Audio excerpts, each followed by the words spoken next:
Good morning students. आज देखेंगे exercise 10.3 with questions की हेल्प से आप अपने बाकी क्वेश्चंस को बना पाएंगे। तो very good morning to you. तो फर्स्ट क्वेश्चन कहता है कि एक इक्वेशन दी है x + 7y = 0। ठीक है, ऐसी दो और इक्वेशन है। तो पहले क्वेश्चन कहता है कि इसको आप स्लोप इंटरसेप्ट फॉर्म पे कन्वर्ट करो और इसके स्लोप बताओ।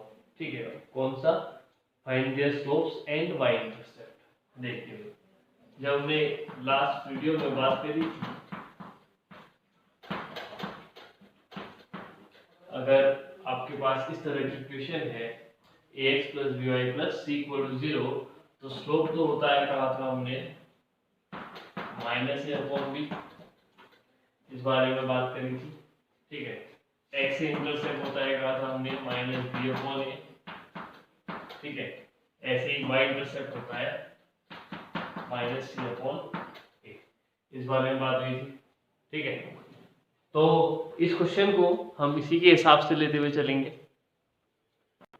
ठीक है, तो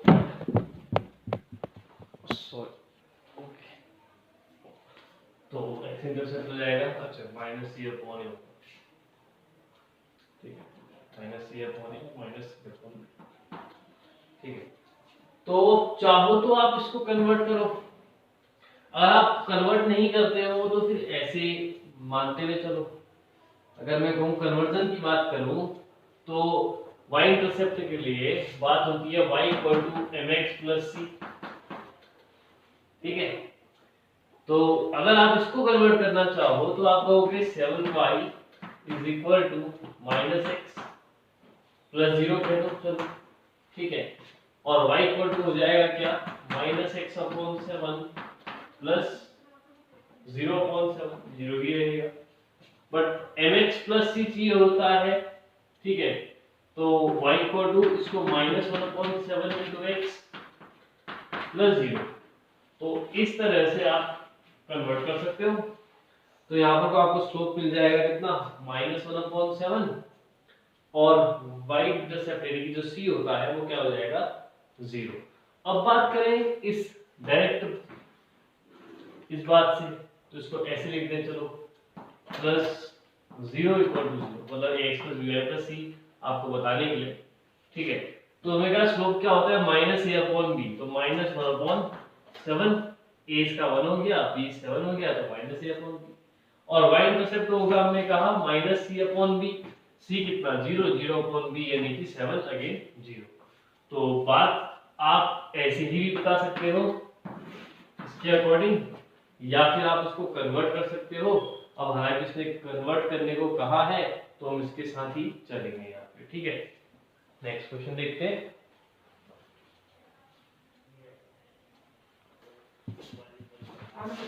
सिक्स एक्स + 3y - 5 = 0। तो इसको हम रिड्यूस करें स्लोप इंटरसेप्ट फॉर्म पे, तो it will become 3y = -6x + 5 होगा। तो y बनेगा -6x/3 + 5/3। तो y mx + c कहने के लिए मेरे को क्या करना पड़ेगा? -2 को बाहर लेना पड़ेगा, x को ऐसे +5 y mx + c बन गया। तो हम कह सकते हैं कि स्लोप क्या रहा? -2, और y इंटरसेप्ट क्या रहा? 5/3। ठीक है, कोई दिक्कत नहीं है, बढ़ते हुए आगे।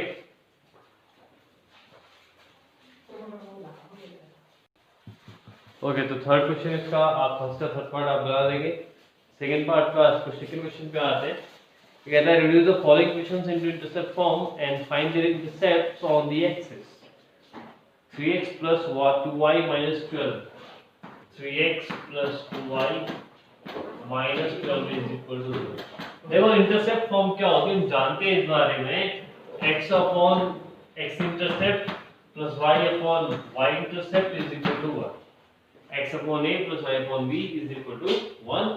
तो अब क्वेश्चन है कि ये a और b कहां से आएगा? तो हमने कहा अगर ax plus by plus c equal to 0 form पे इक्वेशन है तो x इंटरसेप्ट और y इंटरसेप्ट क्या हो जाएगा माइनस सी अपॉन बी और माइनस सी अपॉन ए।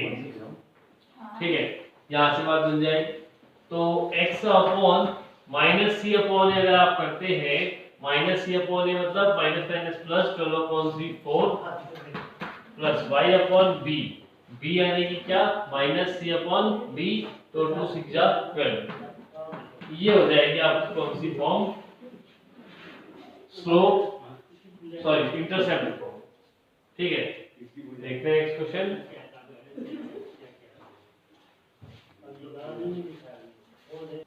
इसका सेकंड पार्ट है 4x minus 3y minus 6 equal to 0। तो अगेन आपको क्या बताना है, इंटरसेप्ट फॉर्म। तो हमने कहा x upon minus C upon ए, तो माइनस सी अपॉन ए मतलब प्लस 6 अपॉन 4 प्लस 6 अपॉन 4 मतलब 3 upon 2 plus y upon minus C upon B 6 upon 3 यानी कि 2 इज इक्वल टू 1।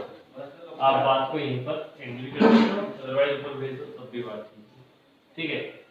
इसका थर्ड पार्ट आप बना लेंगे। ओके, तो बढ़ते हैं नेक्स्ट क्वेश्चन की ओर।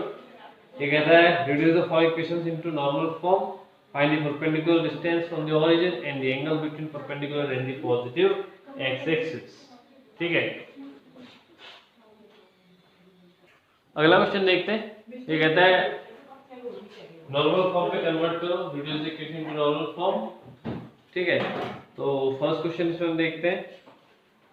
ये दिया है x minus root three Y plus 8 equal to 0, x minus root three Y plus 8 equal to 0। कहता है पहली बात तो इसको नॉर्मल फॉर्म पे कन्वर्ट कर लो और दूसरा डिस्टेंस फ्रॉम ओरिजिन भी बताओ और पॉजिटिव एक्स एक्सिस के साथ एंगल भी बताओ। अगर नॉर्मल फॉर्म की बात करूं तो हमने सीखा था कि क्या x cos omega plus y sin omega is equal to क्या होता है, p होता है।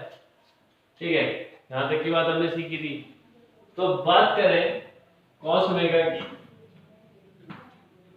अब ऑब्वियस है ये दोनों सेम ही इक्वेशन तो हैं, एक ही लाइन की इक्वेशन है तो इसके साथ कंपैरिजन किया जाएगा।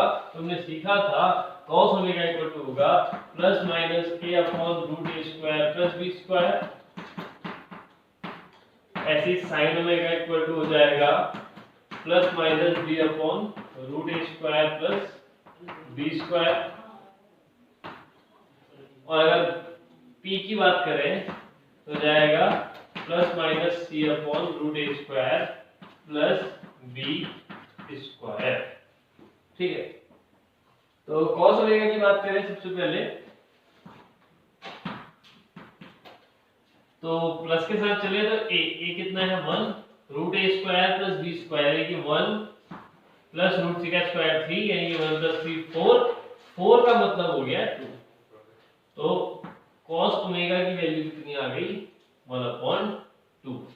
ठीक है, ऐसे ही sin ओमेगा की बात करें प्लस लेने पर तो क्या बनेगा b यानी कि minus root 3 upon root a square plus b square यानी कि अगेन 4 यानी कि 2 रूट 3 अपॉन 2। तो sin ओमेगा पता चल गया, cos ओमेगा पता चल गया, लेकिन ओमेगा क्या रहेगा इस बात पर भी संशय बना हुआ है।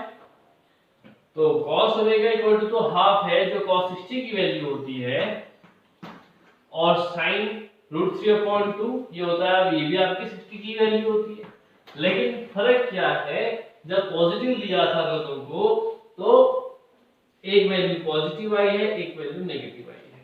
इसका मतलब है cos की वैल्यू पॉजिटिव और sin की वैल्यू नेगेटिव। ऐसा कहां बनता है आप जानते हैं, थर्ड क्वाड्रेंट में फोर्थ क्वाड्रेंट में cos की वैल्यू पॉजिटिव होती है और बाकी सभी नेगेटिव होते हैं।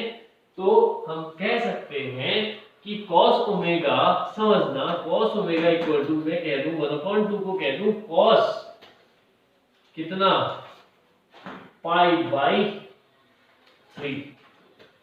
ठीक है, अब इस cos π/3 को क्या लिखूंगा,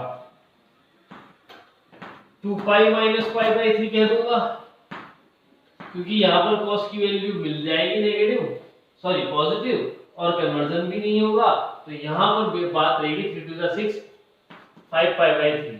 तो cos ओमेगा इक्वल टू रहा cos 5 पाई बाई 3, तो omega equal to 5 pi by 3। तो ओमेगा आया 5 पाई बाई 3, ठीक है। साइन cos की वैल्यू आज पता है हमको।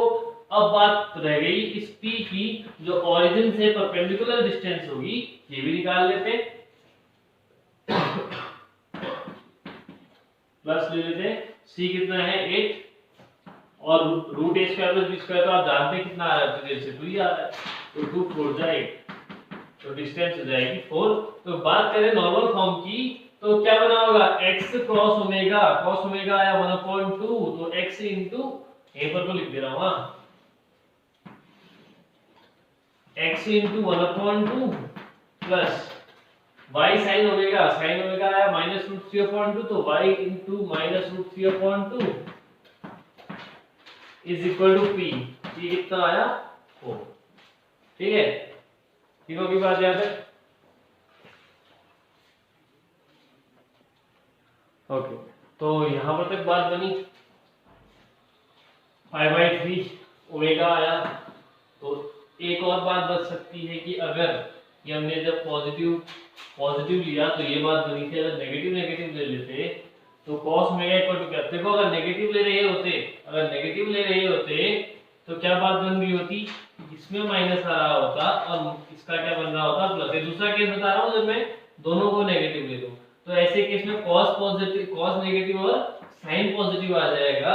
तो cos नेगेटिव साइन पॉजिटिव होने का मतलब है सेकंड क्वाड्रेंट में होना, और इसको आप बदल सकते हो कैसे, आप कह सकते हो सेकंड क्वाड्रेंट का मतलब क्या, साइन ओमेगा इक्वल टू कह दो क्या, साइन कितना √3/2 का मतलब क्या, π/3, ठीक है। तो इस साइन ओमेगा इक्वल टू कह दोगे साइन पाई माइनस π/3, तो इट विल बिकम 2π/3, तो ओमेगा आपका क्या आ जाएगा 2π/3। तो अगर वैसे कहोगे तो पाई यानी 180 60 62 जा 120 डिग्री, या तो रेडियन या फिर डिग्री पे।